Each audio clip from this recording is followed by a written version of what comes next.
दोस्तों, स्वागत है आपका हमारे इस यूट्यूब चैनल योजना विदेश में। अगर आप भी किसान सम्मान निधि की 13वीं किस्त का इंतजार कर रहे हैं तो आपके लिए बड़ी खबर है। 13वीं किस्त आपको तभी मिलेगी जब आप इन नियमों को मानेंगे, क्योंकि 13वीं किस्त आने से पहले सरकार ने नियमों में कुछ बड़े बदलाव किए हैं। जो लोग इन नियमों को मानेंगे उन्हें ही 13वीं किस्त का 2,000 रुपये सरकार की तरफ से दिया जाएगा। तो क्या क्या नियम चेंज हुए हैं, क्या बदलाव हुए हैं, हम आपको इस वीडियो में बताएंगे। प्रधानमंत्री किसान सम्मान निधि योजना के लाभार्थियों के लिए जरूरी खबर है। इस योजना के तहत मोदी सरकार किसानों के खाते में अब तक 2,000 रुपये की 12 किस्त भेज चुकी है।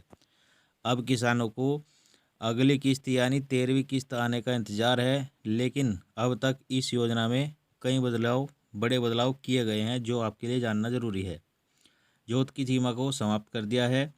आपको बता दें कि प्रधानमंत्री किसान सम्मान निधि योजना की शुरुआत में केवल उन किसानों को ही पात्र माना गया था जिनके पास कृषि योग्य खेती 2 हेक्टेयर या 5 एकड़ थी, लेकिन अब मोदी सरकार ने यह बाध्यता खत्म कर दी है ताकि इसका लाभ देश के 14.5 करोड़ किसानों को मिल सके। अब यहाँ पर जो जोत की सीमा है वह समाप्त कर दी है। पहले यह 2 हेक्टेयर या 5 एकड़ थी, लेकिन सरकार ने इसको ख़त्म कर दिया है। आधार कार्ड जरूरी है। प्रधानमंत्री किसान सम्मान निधि स्कीम का लाभ उन्हीं किसानों को मिलेगा जिनके पास आधार कार्ड है। सरकार ने लाभार्थियों के लिए आधार कार्ड अनिवार्य कर दिया है। अगर आपके पास आधार कार्ड है तो आप इसके लिए पात्र हैं, आप योजना का लाभ ले सकते हैं, वरना नहीं ले सकते। रजिस्ट्रेशन की सुविधा, इस योजना का लाभ अधिक से अधिक किसानों को मिल सके, इसके लिए मोदी सरकार ने कई बदलाव किए हैं। इसके तहत सरकार ने लेखपाल कानूनगो कृषि अधिकारी के चक्कर लगाने की बाध्यता को खत्म कर दिया है।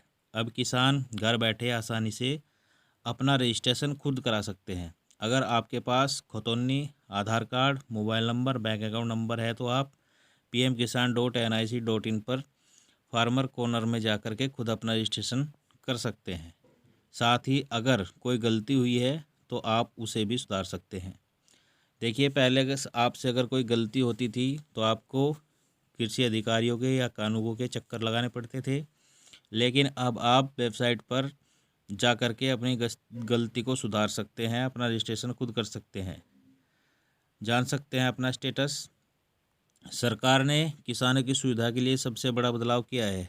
पीएम किसान पोर्टल पर जाकर कोई भी किसान अपने स्टेटस की जानकारी ले सकता है। आप रजिस्ट्रेशन के बाद अपना स्टेटस खुद चेक कर सकते हैं।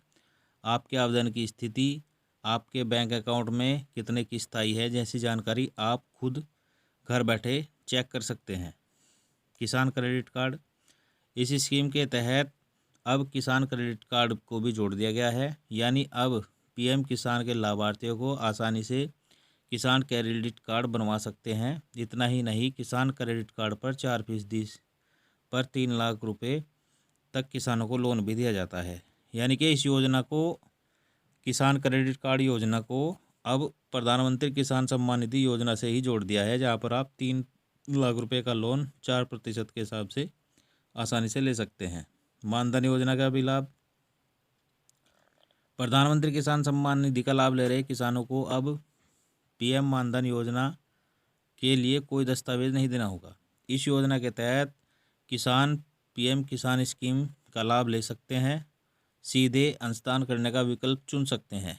पीएम किसान योजना के तहत किसानों को हर तरह के लाभ पहुंचाने की सरकार की कोशिश है। देखिए, जो पीएम मानधन योजना है इसमें आप डायरेक्ट अंशदान कर सकते हैं, और यहाँ से अंशदान करने पर आपको एक उम्र के बाद 3,000 रुपये महीना की पेंशन मिलती है।